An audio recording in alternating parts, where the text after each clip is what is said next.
Hey, poker people, welcome to the second part in a 5-part series where I gave podcast listener Julio 1 free hour of coaching. Go ahead and click that link above for part 1 in the series. Now, in this video, we discuss his turn honest nature and what he can do about it, like planning for the turn, pre-flop, and on the flop, of course. We also discuss his propensity to call with hands like ace-jack and ace-queen, and I show him how 3-betting with those kinds of hands can often be much more profitable than just calling. I also show him how much more profitable he is playing in position versus out of position. Okay, let's rock and roll, sweet Susie. Gambate!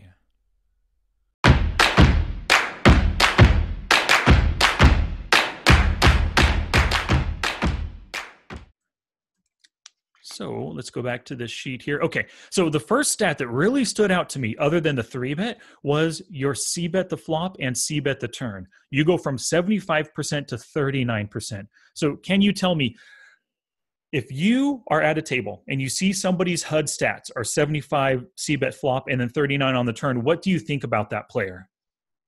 Yes, that he's playing a lot of bluffs in the flop. Okay, yep. Well, yeah, the way I would say it, he's very turn honest. So he bluffs, flops a lot, but if he C-bets turn, equals value. Does that make sense? Yes. Because you go from 75, almost 50% of those, you're down to 39% now. So this is something that you definitely want to be cognizant of.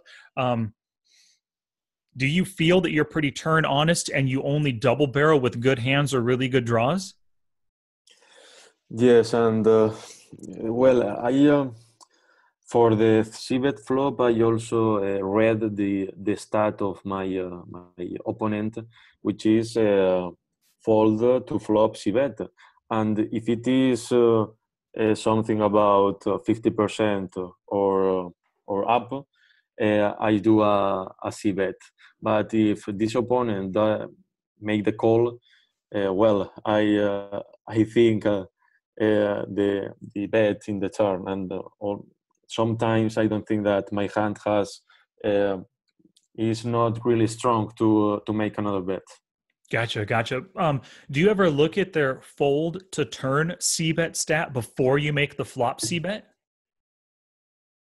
Well, I have that stat in my hood, but I don't really take attention to that stat. Gotcha.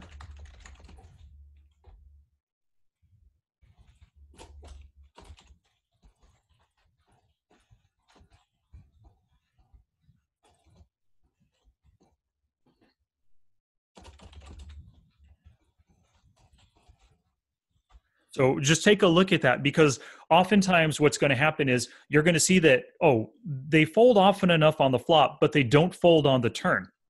So it just helps to prepare yourself. Always looking to the future allows you to make better decisions on the flop. So for example, like you said, if they fold 60% of the time on the flop, great, you do want to throw out that bet. And if they fold again on the turn, like another 60% or even slightly less at 50, 55%, then before you make that flop C-bet, plan on double barreling. Depending on the turn card, you might choose not to when a scary turn card comes out or something that you think hits your opponent's range. But at a minimum, before you make that flop C-bet, and conversely, before you call a flop C-bet, think about what you can expect to happen on the turn. Does that make sense? Yes. Okay, yeah, so prepare for the next street before you make your plan on a prior street. Good. Yeah, so what you'll want to do, you could tackle this in 2 different ways. You could start C-betting the flop a little bit less often. Like instead of like using 50% fold as a threshold, look for 60 or 65%. Or you can force yourself to do more double barrel bets or double barrel bluffs, especially when you're in position. Those are 2 different ways that you can get these numbers closer together, because with such a big gap, your opponents have a pretty easy way to figure out your turn honest. So they're going to call a lot of your flop C-bets and they'll fire as soon as you check the turn. Yes. I have noticed that recently because I have played at upper stakes, and in that stakes my opponents are most of them are using HUD. And yes, I have noticed that my opponents are taking notice of that. Gotcha.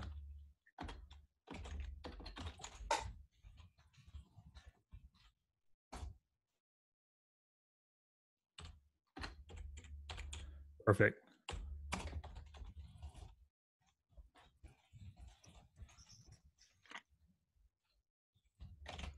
Good. So that's just a little bit of a help for you right there. We won't really dive into c-bet today. I really wanted to get to the 3-bet stuff.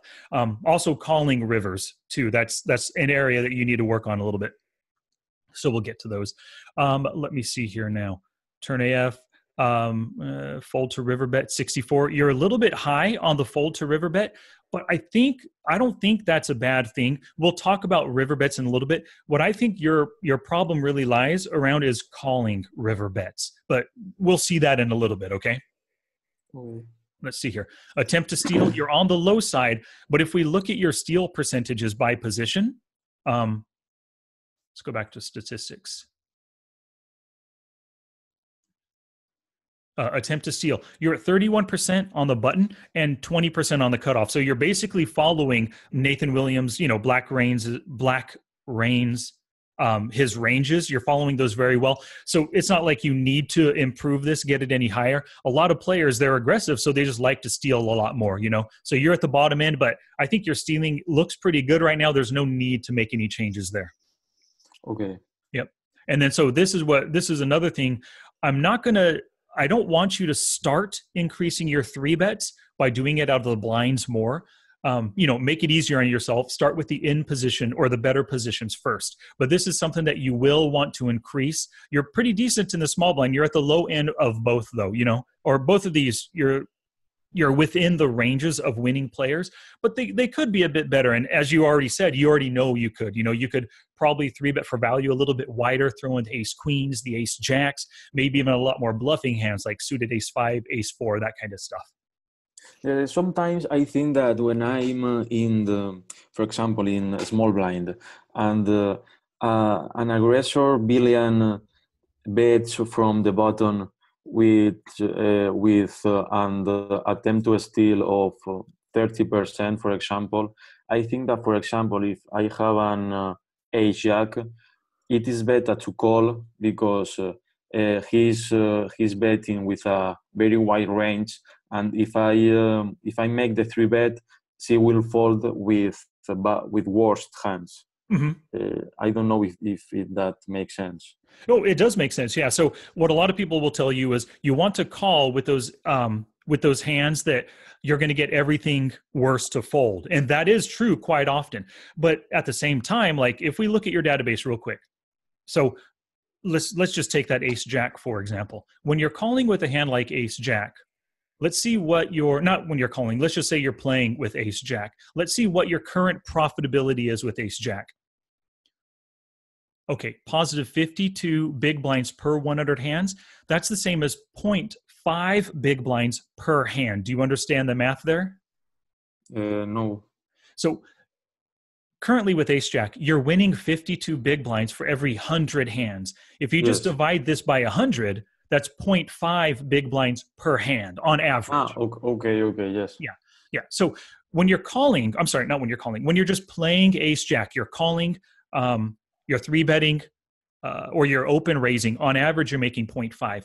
If we take a situation where the cutoff opens to 3 big blinds, out of the small blind, if you raise it to, if you 3-bet to 9 big blinds and he folds, you just won 4 big blinds, actually 4.5. You won his open raise of 3 big blinds.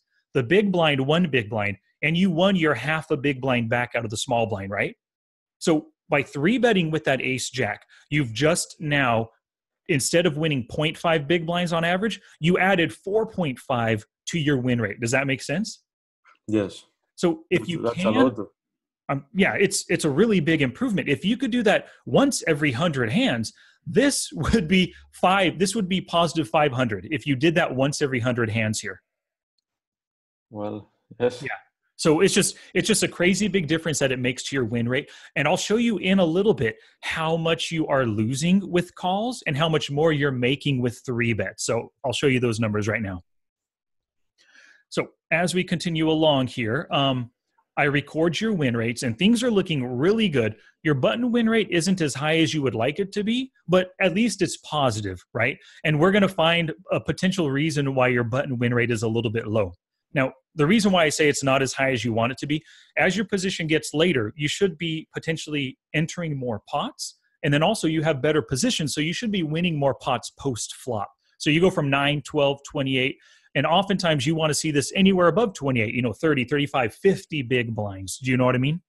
Yes. Yeah, good. So that's good. And then down here, out of the blinds, you're actually doing really good. Negative 27 and negative 11 big blinds per 100 hands. So things are looking good here. Any questions about that? No. Okay, cool. And so, yeah, those are just, when we look back at this, those are just your total win rates here. Well, not with the filter.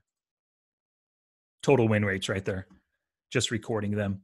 Now, this is something that I run for all of my students just to keep them aware of the importance of playing in position. So if we go through your database right now, I have a filter for, you see all these filters I saved through coaching and using. So soft flop, in position, non all-in pre-flop. So it's not like you were dealt aces, he had kings, and you got it all in pre. This is spots where you saw the flop in position with an opportunity to act. So saw the flop in position, and those are all your different types of opportunities on the flop. When you are in position, you make positive 118 big blinds per hand. That's great. I'm sorry, per 100 hands. That's great right there. You're making money when you're in position. Whoops.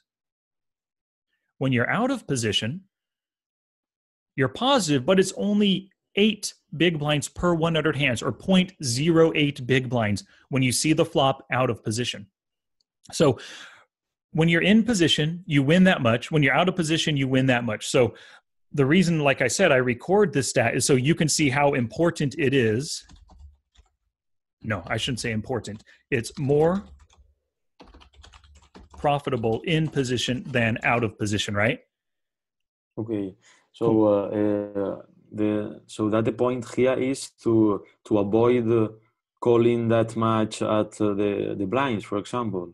Exactly. Yeah. And it's the other thing is, if you're opening, you're following ranges, of course, but a lot of players, they open too wide in the early positions and middle positions, and it allows players to call in position against them and see the flop, with that positional advantage. So you want to decrease your calls out of the blinds. Well, I don't say you want to do this.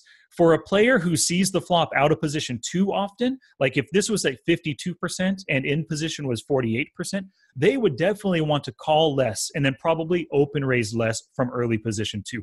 You are doing pretty good right here. I just always record this for everybody as a way for you to continually think that in position is better than out of position. You always want position. It's the number one advantage. Okay. Yeah.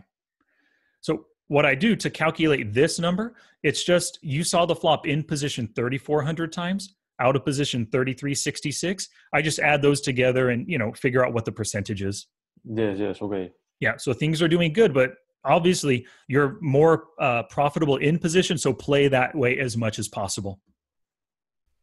Alrighty, thank you so much for watching. I hope you learned something new to apply to your game. Step into action with your very next play or study session.